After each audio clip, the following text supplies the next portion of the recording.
Hello guys, selamat tengah hari. Selamat kembali ke channel Honda guys bersama saya Ik. Aku bagi korang tengok dulu kereta ni. Enjoy dulu the view. Sebelum kita teruskan, jangan lupa like, share, subscribe. Let's go.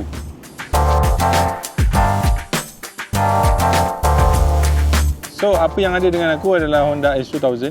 Ini adalah versi facelift Honda S2000 AP2. Konsep Honda S2000 ni mula diperkenalkan pada tahun 1995. Yang tu dia dapat inspiration daripada Honda F1 punya racing car daripada tahun 1963 dan juga KTM 7. Info ni aku dapat daripada wiki. So kita cerita sikit pasal kereta ni. Honda S2000 ni diproduce daripada tahun 1999 sampai 2009. 10 tahun je, tak lama. AP1 dikeluarkan daripada tahun 1999 sampai 2003. And then AP2 model yang ni dia keluarkan daripada tahun 2003 sampailah 2009. And then sepanjang production dia tu adalah varian-varian lain. Macam yang paling last dia panggil S2000 Club Racing. Lepas tu yang dekat Japan tak ingat apa nama dia, tapi is a mirror of Club Racing apa yang ada dekat US lah. Tu dengan spoiler dekat belakang warna biru, yang tu memang cantik lah. Ok, lepas tu engine wise dia datang dengan dua pilihan engine. Yang AP1 tu dia pakai F20C, yang tu 2.0 liter. And then model yang ni dia datang dengan engine F22C1, yang ni 2.2 liter, menghasilkan 243 horsepower dengan 220 Nm of torque. And VTEC dia buka pada paras 6000 RPM. Kalau korang tanya aku lah, kereta ni sebenarnya dia tak nampak Honda langsung tau. Di luar kebiasaan Honda untuk buat sports car roadster macam ni. And nama S2000 tu sendiri sebenarnya daripada dia punya isi padu engine 2000 liter. Okay, yang ni sebenarnya daripada keluarga S lah. Dulu ada F500, S600, S800. Lepas tu yang paling latest yang baru je stop production S660. So dia punya breed tu daripada sana kan. Tapi yang ni memang betul-betul rare lah. Bila je yang korang nampak S2000 atas jalan kan, selalu kita nampak Type R, FKL, FL5 apa semua. Tapi model ni jarang betul muncul atas jalan. For you guys information, kereta ni juga adalah kereta pacuan roda belakang RWD. Aku tak sure sama ada lagi Honda lain yang pakai rear wheel drive. And tapi bagi aku benda tu cukup rare lah. Alright, so first kita cerita pada bahagian depan dulu. Okay, kereta ni kenapa aku cakap dia tak sama macam Honda lain, sebab dia tak ada grill dekat depan. Dia memang hidung dia kat sini je. Dia punya design language ni memang unik sikit. Lampu depan, kalau dengan AP2, informasikan AP2 dia guna reflector, tapi yang ni dia guna HID projector headlamp. Tu dia punya high beam, ini dia punya signal, dan ini dia punya daytime running light. Moving on dekat bawah, untuk AP1 dia design dia lain sikit untuk bahagian bawah ni, tapi untuk AP2 kat sini dia dah buat garnish warna hitam glossy dengan radiator grill kat situ. So logo Honda kat sini. Enjin ni sebenarnya enjin inline 4, tapi dia diletakkan secara melintang. So that's why korang boleh nampak yang bonet depan dia ni panjang. Sekali imbas kereta ni nampak macam kereta daripada US pun ada. Untuk bahagian tepi, tayar yang diguna 215/45 R17. Okay, yang ni datang dengan Brembo brake pad. Brake disc bersaiz 300mm dekat bahagian depan. Since kereta ni dia pacuan roda belakang, dia guna staged setting tau. So untuk tayar belakang ni, saiz tayar dia lebar sikit daripada yang belakang. Yang ni dia pakai 245/40 R17. Lepas tu dia punya brake disc saiz dia 282mm. Lebih kurang sama, kurang 2 cm yang daripada yang depan. So daripada bahagian tepi, bila bumbung dia dah buka macam ni lah kan, korang duduk memang betul-betul dekat dengan tayar belakang. So kereta ni dikatakan weight balance dia 50-50 depan belakang sama. Macam mana dia buat, tanya engineer dia lah. Aku nak explain pun tak pandai sangat. Okay, so bahagian belakang dia datang dengan dua tailpipe exhaust dia agak besar juga. Lampu, aku rasa antara lampu Honda yang tercantik lah kan, kat dalam dia pun semua. Lepas tu ada logo Honda dekat tengah. Yang ni didatangkan dengan mini spoiler. Lepas tu ada brake light dekat situ. Cantik tak cantik, yang tu subjektif. Bagi aku kereta ni cantik, cuma bila dah bawa tu ada rasa menyesal tu datang sikit lah kan. Kenapa? Sekejap lagi aku ceritakan. Ok, so kita dah settle bahagian luar. Jom kita tengok bahagian dalam. Dia punya pintu masa zaman ni tak ada keyless entry apa semua, very basic. Bukaan pintu dia sama macam Honda DC5 yang kita buat hari tu kan, tak besar sangat. Kita start dengan door trim. Ini leather wrap, ini semua soft touch material. Dan ni pun leather wrap warna merah, cantik, nice. Dia punya door handle pun leather wrap juga kan. Dia punya button-button, mirror apa semua kat sini. Kereta ni tak ada storage yang besar. Yang ni kat sini je. Maybe boleh taruh wallet ataupun smart tag dia sini. Lepas tu ada speaker. And dia punya interior, rupa dia macam ni. Since kereta ni ni tak ada bumbung, senang sikit nak shoot. Nampak segala apa benda yang ada kat dalam kereta ni. Engine start button, lepas tu ni ada audio control, volume up down, mute, channel, apa semua kat sini lah. Agak unik juga sebab selalunya benda-benda macam ni control dekat steering, tapi dia buat dekat sini. Why not terus integrate dengan kat steering zaman ni, since teknologi ni korang dah ada, transfer ke sini lagi better. Kereta ni datang dengan 6-speed manual gearbox. Dia punya dashboard ini semua soft touch. Material aku tak sure, rasa macam leather tapi dia macam kesat, tak sure material apa. Lepas tu aircon punya control dekat sini. Tu ada infotainment system yang aku rasa ini bukannya infotainment system yang original, ini dah tukar. Okay, meter cluster dia agak unik juga. Dia digital tapi digital yang old school tau. Yang ni dia punya RPM.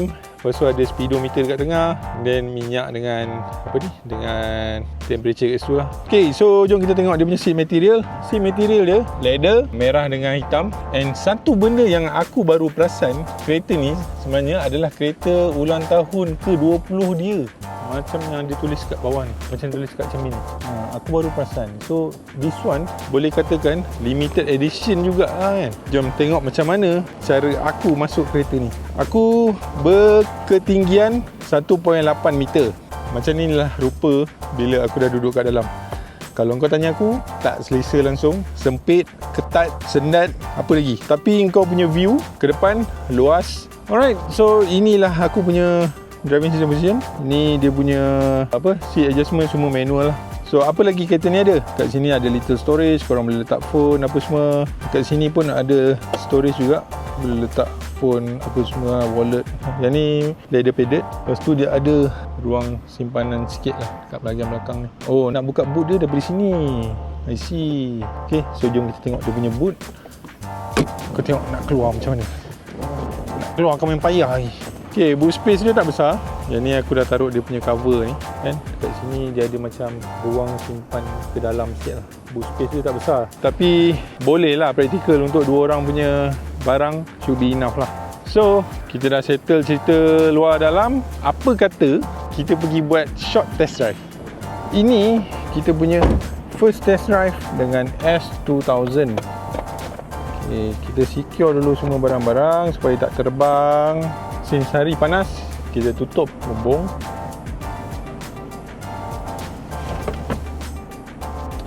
Okay, kita lock balik. Secure tingkap. Seat belt on. Hari ni bukan Sinru yang teman aku shoot. Hari ni kita ada kawan baru, Khairul. Halo. Okay, so short test drive ni kita nak test dia punya suspension setting. Kita nak test dia punya VTEC masa dia buka tu, and then verdict, kita tengok apa yang kereta ni boleh offer. Suspension wise agak selesa, walaupun kau duduk rendah atas lantai apa semua, kau boleh rasa yang suspension ni sedap juga. Dan dia tak adalah rasa terlalu bumpy, tak ada keras sangat. Dia antara firm dengan comfort. So dia tengah-tengah. Ini jalan straight. Kita test dia punya VTEC.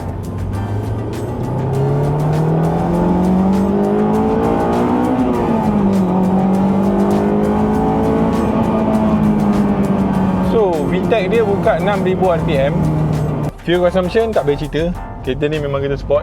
And orang yang pakai kereta ni pula bukannya B40 macam kita kan. So diorang tak kisah apa pasal minyak. Practicality wise, kereta ni datang dengan boot space kat belakang. Walaupun tak besar, tapi ada. And let's say kalau travel untuk 2 orang, shouldn't be any problem lah. Steering input very nice. Macam mana-mana kereta high performance daripada Honda lah. Handling memang top notch.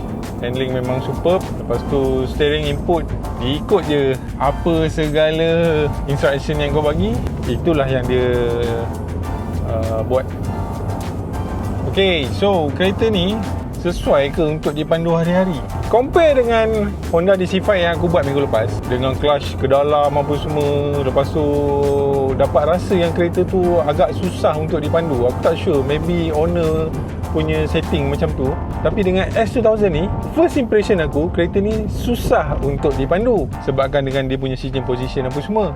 Tapi yes, seating position dia memang bagi aku tak ideal kan, sebab dia sempit. Lepas tu kaki kau memang tak straight pun dengan pedal tu. Tapi aku suka dia punya clutch. Sebab clutch dia tak macam kereta sport. Clutch dia macam kereta biasa. Senang, tak tinggi sangat, tak rendah sangat. Just nice kena dengan aku.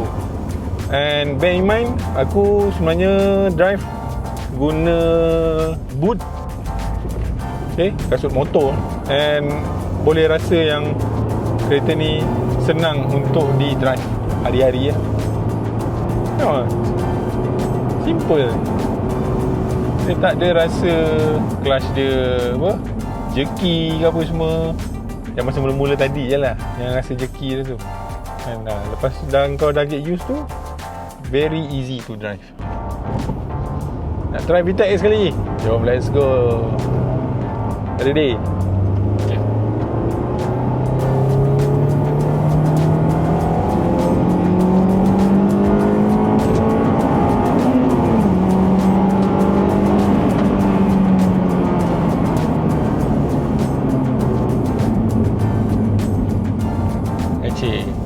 Bila hari tu masa bawa DC5 tu tak pandai sangat nak kontrol dia punya VTEC. Tapi bila sekali kau dah tahu dia punya trik tu, wah, kau main kejap-kejap VTEC, kejap-kejap VTEC, jahanam minyak macam tu. So macam mana dengan kereta ni? Kau rasa kereta ni boleh pakai hari-hari? Kalau kau tanya aku, kalau aku ada duit, yes, kereta ni aku akan beli. Tapi kalau kau tanya sekarang, tak lah kot. 400,000 gila mat. Dah harga FL5, baik angkat FL5, baik beli.